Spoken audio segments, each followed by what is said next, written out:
everybody. Welcome to Talking Heartland. We are talking about the show Heartland. This is very exciting on Hallmarkies Podcast. And I am film critic Rachel Wagner, and Michelle is here. Hi. Yes, and Amy's here. Hello. Hope you're both doing well. This is a pretty fun, I think, group of episodes, wouldn't you say? Mm-hmm. Definitely. Yeah.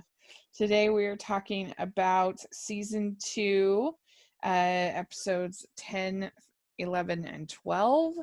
And we were able to have Jessica Amley on last week on the podcast. So hope you all enjoyed that interview. It's so fun to talk to Mallory herself. Very, very fun. And so let us know what you think of that and other people that you'd like us to talk with. We'll do our best. So yeah, let's dive in and talk about this first episode called True Enough. True Enough. And the biggest part of this episode is Tim is being a man baby in his recovery. Oh my goodness. Recovery of his wound.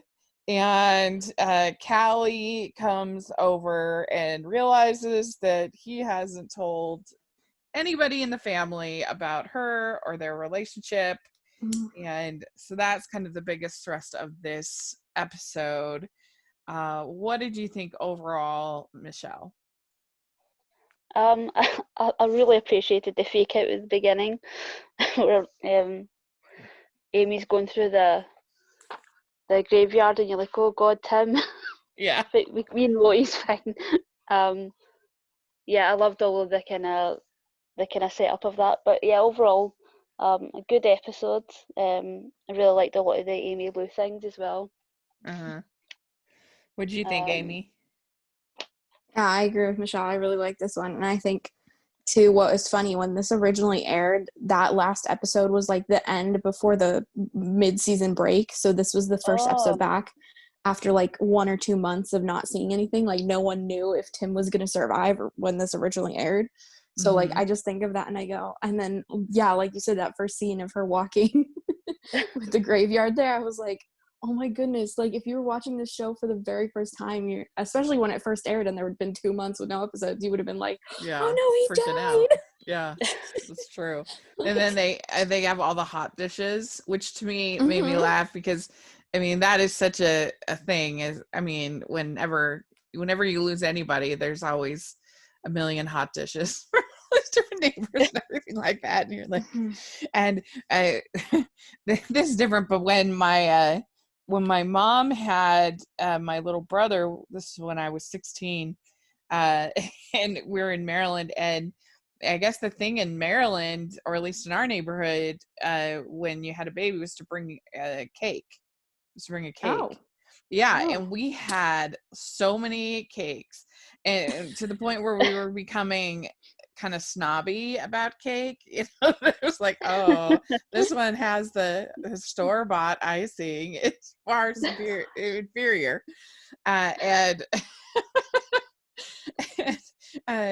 Anyway, so you get kind of, when you get all those hot dishes, you become kind of a hot dish snob, I think, sometimes. I see, my grandma passed away like a year and a half ago now, and we didn't really get, no, I think there was only like 1 or 2. Yeah, we mainly got flowers. So that's probably California. Well, I don't know. I think it was a weird time of year too, because it was right when everyone went back to school, so I feel like people didn't know. Also, that's the thing, because she literally passed on the first day of school, and since we're all educators in my household, I think people just didn't know as much. But yeah, we only got 1 or 2, I think, of like casseroles and stuff. Oh, I mean, it's the best. When we call it here in Utah, we kind of jokingly refer to the cheesy potatoes that you get as funeral potatoes, because they're made a lot at funerals. My goodness. And so yeah, you gotta. I mean, who doesn't love a hot dish when you're struggling like that? Anyway, I just thought that was funny. And I loved also just the little detail of the postcard from Mallory with the save me. Yeah. Oh my goodness, this is so cute. It was funny. And you've got, I don't know what they were thinking giving Tim that bell. They weren't thinking, That like, was a bad what? choice. Yeah, So exactly. dramatic. Yeah. Mhm. Yeah. That is one thing that that I think that we all that the hearts I am very independent as a person. The only time that I really kind of miss being at home is when I'm sick and that but because I just miss having like my mother to take care of me and be like, oh mom, help me. Right? I mean, we've all, and when I had surgery on my eyes, like twice, in this was in 2011 and 2012, and this was my parents were living in California, and yeah, and so my mom came out to help me because obviously if I have surgery on my eyes, I need assistance, and anyway, and she was like all taking care of me and everything. I'm like, I should have surgery every year. Oh my goodness. Oh my goodness. This is great, get taken care of. So yeah, I thought that was hilarious and I really enjoyed it. I'm very fortunate to still live with my mom, so when I do get sick, I have support. She's the best. I love, and Jack says that Tim's been milking this bullet wound like a dairy farmer with 10 hands. Oh, I love Jack scenes. I know. Oh goodness. That was really good. I mean, come on, we've all milked it. We've all done it. Oh, totally. But I'm sort of similar to my dad, where I just kind of lock myself away, and kind of suffer in silence. That's kind of my approach to it. But my mum's like, she's got a lot of health issues, and so she just is an absolute superwoman. Like she went through so much and never complains, and I think that's just had such a like impact on me. Like I remember like 10 years ago is the first and only time I've ever had the flu, and I couldn't even walk in a straight line, and I'm like, right, I'm going to work, and my dad's like, are you insane? I can't even walk. I'm like, I think all of us have been thinking about stuff like that since the pandemic, that we were like, what was I thinking? What was I thinking going to work, school, whatever?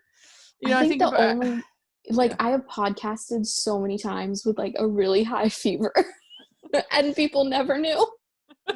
Oh, well, yeah, that's true. But at least that's not like potentially hurting anybody. I mean, I think about all the screenings that I went to when I felt like death warmed over, but I was just trying to, trying to make as a critic. And I mean, now you would never, ever, I don't know. It's interesting, but yeah, Tim's being a giant baby. And I do have to say that the men in my family, when they get sick, it's not a pretty scene. It is rough. They struggle. And I think that is true here. And he's feeling super sorry for himself. And how do we feel about Callie, though? Do we like Callie as a character? Are you a fan? What do you think, Michelle? I don't mind her. We don't really know her that well. But I feel like she was really hard done by in this episode by Tim. Like he didn't tell them anything about. I suppose it's not easy for him. He's not used to having these conversations with his daughters. So, but he should have prepared them. He should have told them that they were seeing each other. So it was a little unfair on her. I felt a little bad for her. Yeah, I mean, I feel like they're a little old for that, though. I mean, did they really like if they were children, like young children, then I'd understand. But I don't know. I don't feel like he needs to like sit his sit his teenage and adult daughters down to be like, oh, I'm dating someone. I don't know. To me, that I think it was but- more just like they were caught off guard, like because all of a sudden this woman is here trying to take care of their dad, and they're like, they don't know her really at all. Mhm. So they're just like, who is this and why is she here? So I think maybe a heads up would have just been nice. Yeah. Like, hey, by the way, I'm dating her. Yeah. I mean, because I don't think either of them would have minded if they just knew the situation. Mm-hmm. Yeah. So Boxer Horse comes for a visit, and he's not drinking, he's not eating, he's struggling, and he has a horse owner named Hank who is getting dementia, is struggling, and this is the father of Amy's teacher, Miss Adams. Mm-hmm. And so yes, did we know that, or did I just forget that Jack's wife was a singer? Does that come up before? I think it's been mentioned once before. Yeah, Okay. I think this is the first time it's like explored though. Yeah. Okay. Yeah. So it turns out that Hank was a singer, a guitar player in for what's Lindy. Lindy's Mm-hmm. band, and so they're able to kind of make a connection. But Miss Adams is really mad at Amy at first for bringing Hank over to see Boxer, and this is definitely something I could connect with because my grandfather had Alzheimer's, and luckily my other grandparents didn't have it, but it's a tricky, really hard illness to deal with. My great gran had it. Only ever saw her once or twice, but it's a strange thing. Yeah, she thought I was my mum and that my mum was my gran. Mm-hmm. I remember just being a kid and just being so confused about what was going on. Yeah. But yeah, it's such a, when you grow up and learn about it, it's such a heartbreaking, scary disease. Mm-hmm. Yeah, and they can be kind of erratic and even kind of mean at times. It's just a really hard illness, and Miss Adams is pretty angry at Amy. And yeah, what did you think of all that, Amy? Well, I completely understand where Miss Adams was coming from with that, because all of a sudden he's gone and he's sick. I mean, I don't know if you guys have ever been to Florida, but they on like the Florida highways, how they have the I think they're called silver alerts on the billboards all the time. And I get like alerts in my city too all the time for older people who have just like walked out of their houses and they don't know where they went. Yeah. And stuff like that. So I could like feel that, like, definitely that's a scary moment when you're like, my dad has dementia and he's missing.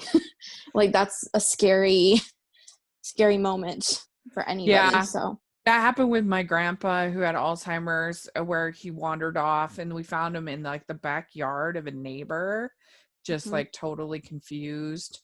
And he was all telling the story about how he climbed some wall or something. I mean, it was in retrospect kind of funny, but also very scary at the time.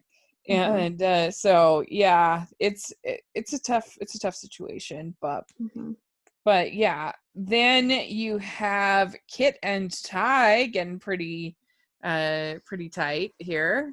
Do you like Kit and Ty, Michelle?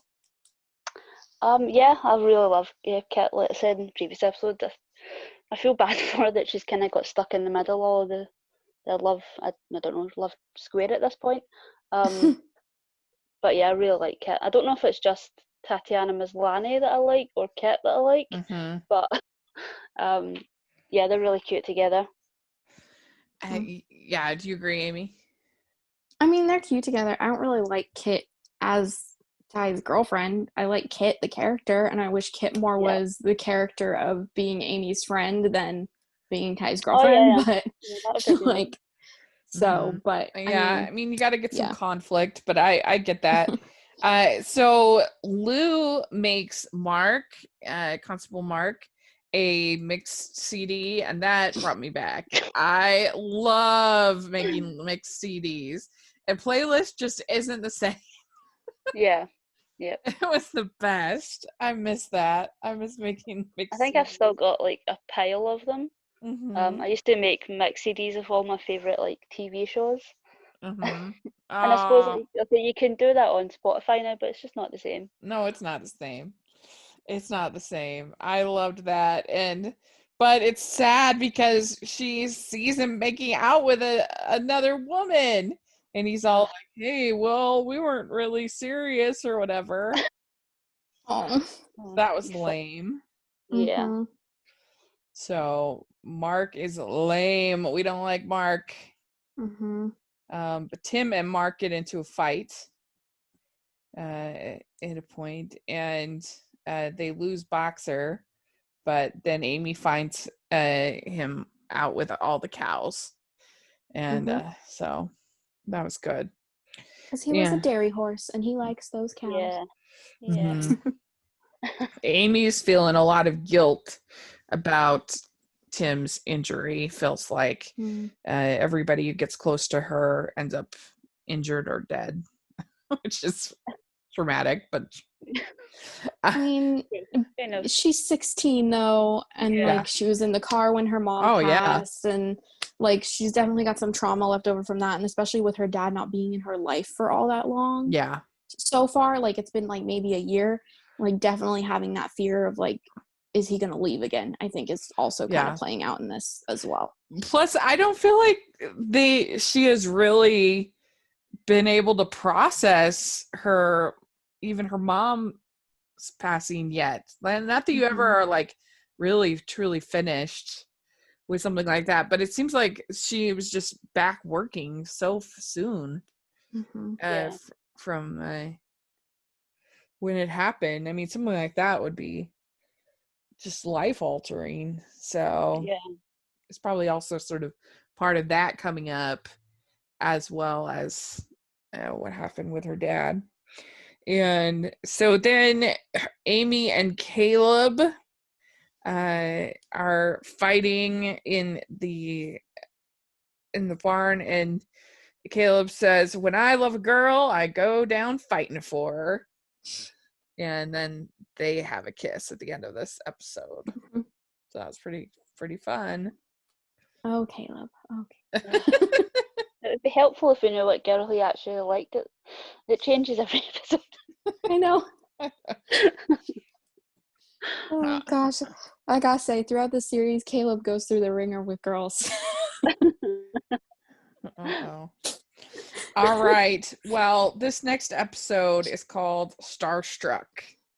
And in this episode, you have a Hollywood diva woman coming, Hollywood star coming, and there's paparazzi and all kinds of stuff, and they have to sign non-disclosure agreements, and there's all kinds of drama involved with that. And what did you think of this one, Amy, overall? I mean, I thought this was funny. I thought this episode was, well, I feel like some of it was like filler type stuff, because this, I feel like, is kind of like a common trope, like the famous person goes to try and, get in touch with their roots or something along those lines.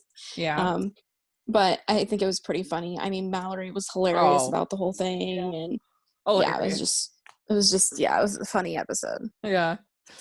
I was joking with Jessica on the interview that she said that she's like, those cabins were really nice. We're like, you could stay in those cabins for quarantine. It wouldn't be too shabby. It wouldn't be too bad.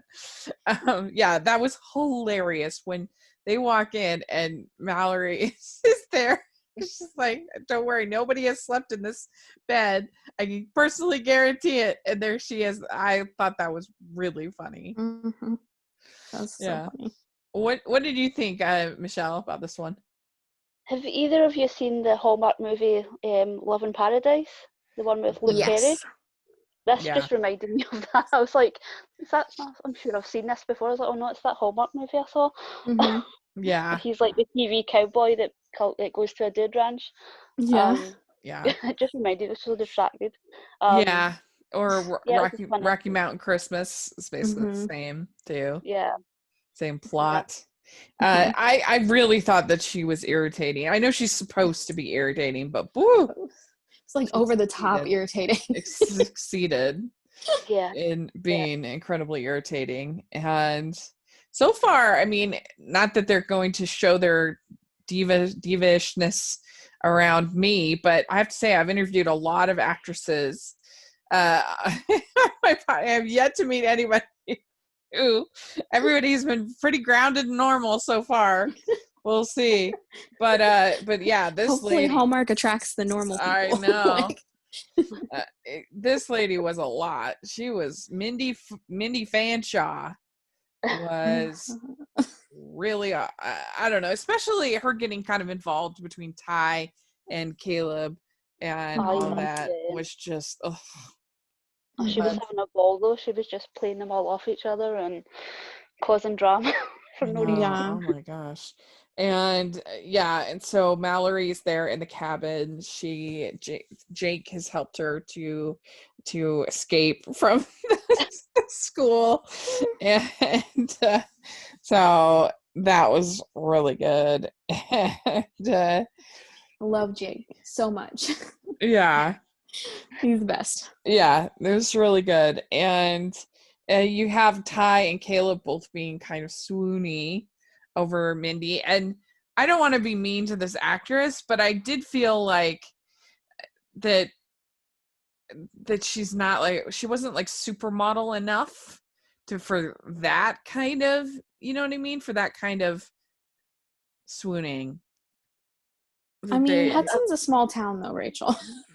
I guess that's true. But I think that I mean, I personally think that the actress playing Lou, I forget her name. Michelle Mitchell or Michelle Morgan. Michelle Morgan. I think she's way prettier than this supposed movie star that, you know, these men are fawning after. Yeah, I think almost every woman in this cast is more beautiful than again, don't want to seem harsh, but I just feel like they could have cast like a supermodel. Would have probably been strange casting, like a model. She's kind of like a horror icon. Like she was in Hannibal and she was in these kind of cult horror films. Horror films, Ranger Snaps. So I don't know if this came before them, but that's just in my mind of like she kind of plays these campy like horror characters. This actress? So to see her play this kind of crazy, like, I don't really know what she was going for in this, but it was strange. just for Ty and Caleb to be so like swoony and like I don't know. They don't have enough girl problems at present time. They need to add another one to the mix. Right. I think too the thing about in this movie, because this is 2009, so this character had very much the same like as the Demi Lovato haircut at that time period. Oh yeah. Like same kind of look. That's true. Like a Demi Lovato type look. But so Mindy meets Pegasus and she loves Pegasus, but she ends up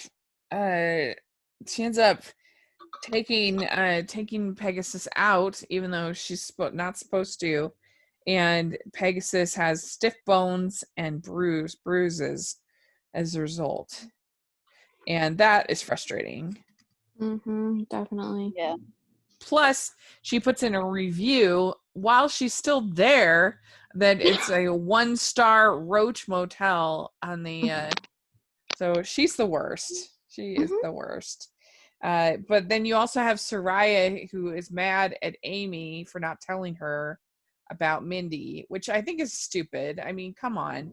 They have all you have to. She's literally legally not allowed. Yeah. So, I feel bad for Soraya. She's kind of had to fall out with Amy a few times over really petty things. Yeah. I don't know. I thought she should be able to understand. Like, literally, I legally couldn't tell you. Like, I understand Ashley would get upset because that's just kind of Ashley's character and personality, but like Soraya, I was like, it was really not that big of a deal. And also, this girl turns out to not be the nicest person anyway, so. Yeah. And so then Ashley wants to, she goes up to the ranch trying to figure out, what's going on, but also she wants to ride Apollo. But, Caleb has to say, has to pretend that there's other reasons. But how, so Apollo's still at Heartland then at this point. Well, yeah, because Amy technically Amy bought him, so he's Amy's. So yeah.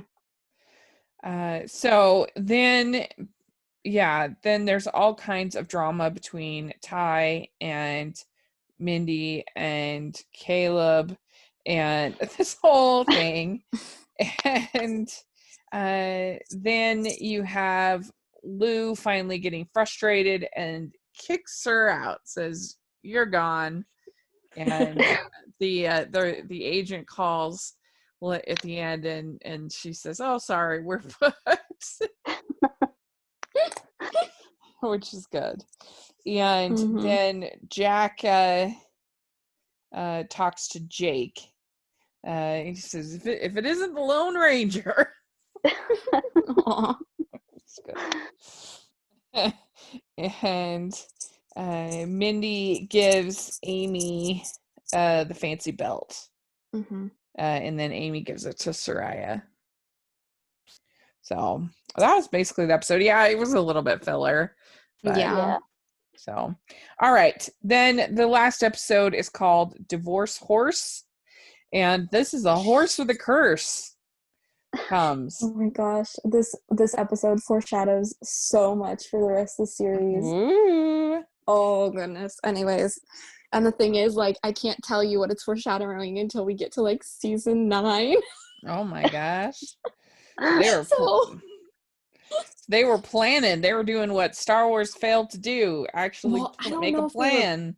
I don't know if they were planning or if it was just coincidence. That's the thing. I don't know. If anyone knows what I'm talking about, what happens in like season 9, 10, please tweet or DM me or whatever and let me know if you think like this was planned or like if you think this was just like a coincidence that this happened. But yeah, anyways. Continue, Rachel, so Mackenzie is back from the Divas weekend from Lou's friends, and she was the one that was very high maintenance, who had gluten-free, allergy-free, all of that kind of stuff. And now she's back. She's going to get married. She wants a small wedding, and she has kind of abandoned all her high maintenance things, which, I mean, it's a little bit confusing because like food allergies don't just go away because you just like they're not like cool anymore. But yeah, I don't know. I don't love this character, so I didn't love this episode. I found it a little bit of a chore to get through. I found her kind of annoying, and I didn't really like Lou in this episode either. I don't know. What did you think, Michelle? Yeah, Lou was tough in this episode, especially with Lisa. And I feel like Lisa is really just trying to find her space in this family. And she's not quite done that yet. But yeah, I felt really bad for her in this episode because they could have found a way to kind of work together and really get this wedding kind of going the way that they originally wanted it. But yeah, you just kind of saw Mackenzie's reverting back to the corporate retreat Mackenzie. From the beginning, you were like, oh God, when is she going to turn? Yeah, and I mean, I don't know. I feel like that Lou should have been more understanding, because it seems like Mackenzie really likes all of Lisa's ideas and is receptive to it. And I don't know, just the whole thing was frustrating. I mean, I don't like wedding stuff. Wedding movies, wedding episodes. I can't tell with all this. And you had Ian is the fiance of Mackenzie, and they didn't really have much chemistry. You kind of felt sorry for the guy. Oh my gosh, what are you doing? But I did love when he comes. I thought that was hilarious when he comes up on the knight in shining armor thing. Oh God, I almost died. Oh my God, so funny. Yeah, that was really funny. But yeah, this divorce horse is pretty intense. It bites Ty and Amy. And I mean, I was almost surprised that they would even continue working with a horse that bites. Yeah. Well, she does say it's very expensive if she can actually show it. So. Yeah. So yeah, Lisa's trying to get this horse so that she could show it, but it's breaking up marriages and couples, and Spartan doesn't like it. Nobody likes this horse. And we find out that Mallory's parents are coming home, and so she thinks that they're getting divorced because of the curse. And it's just a mess. We'll also get Amy asks Caleb to be her date to the wedding, so that's kind of cute. Caleb thinks that they should put the divorce horse in with the other horses, which is not what Lisa wanted, at least at first. But yeah, I don't know. I want the horse to stay clean. I was like, talking. Yeah, I mean, especially when it bit Amy, I found that kind of surprising. Like, oh my gosh. Yeah. A horse just wants to be a horse. And so there's all this back and forth about planning what kind of wedding, and I mean, I don't really think you could get the invitations out. I don't really. So they're saying they're going to invite 150 people to this wedding, but who the heck does Mackenzie know in Heartland? You know, like, are they all coming as guests? And it seems like if that's the case, then like, where are they all going to stay? What are they going to do? You know, like, and how the Dude Ranch isn't that big. I know. And how are they putting this all together so quickly and then canceling it so quickly? It doesn't really make sense.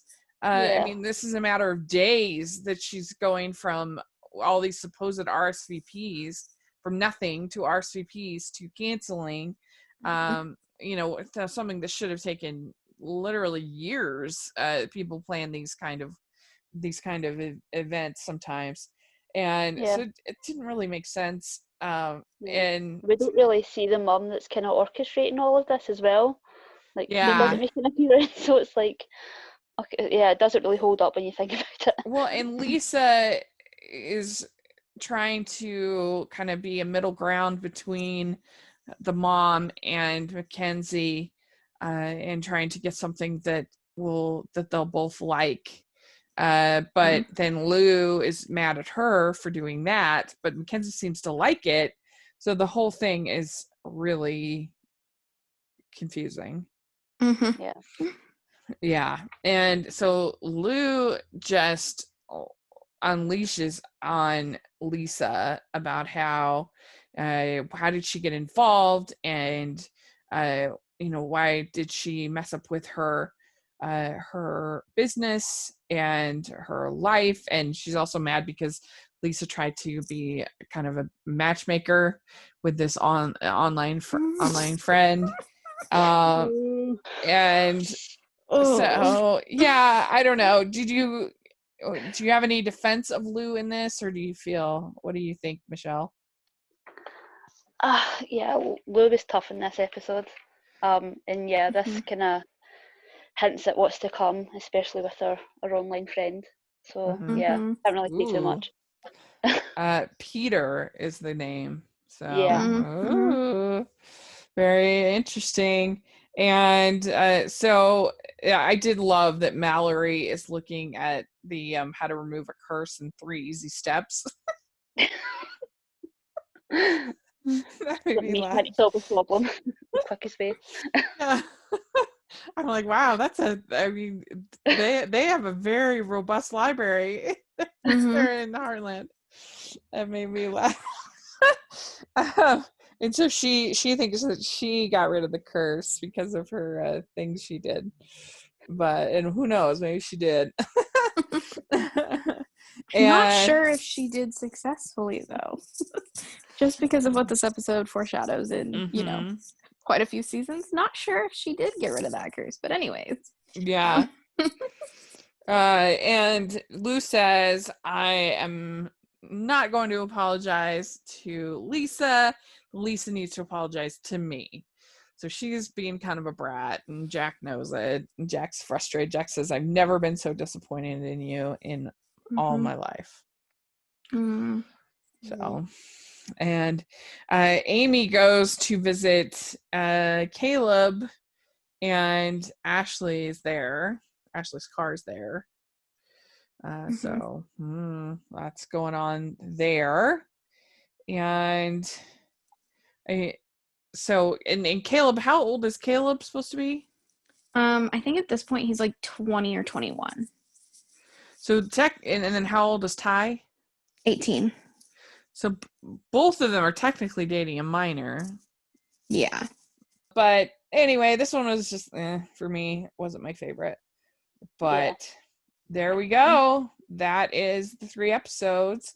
So let us know, if you're listening, what you think of these 3 episodes and which one is your favorite of the 3. We'd love to hear in the comment section or on Twitter. That would be great. And Michelle, where can people find you? At Michelle R. Benson on Twitter. Great. And Amy? You can find me on YouTube, Instagram, and Twitter at It's Amy Craig. Great. Make sure you're following the podcast at Hallmarkies Pod and Hallmarkies Podcast, all over social media. And if you're listening on iTunes, please leave your ratings and reviews. And if you are listening on YouTube, please give us a thumbs up and subscribe to the channel. We sure appreciate that as well. And if you want to follow me, I'm at Rachel's Reviews, all over social media, iTunes, YouTube, and on Rotten Tomatoes. So please check that out. And thanks so much, everybody. We have our merch store, which has some Heartland inspired merch. So check that out. And our Patreon group. So lots of fun stuff going on. And we'll talk to you all next week. Bye, everyone.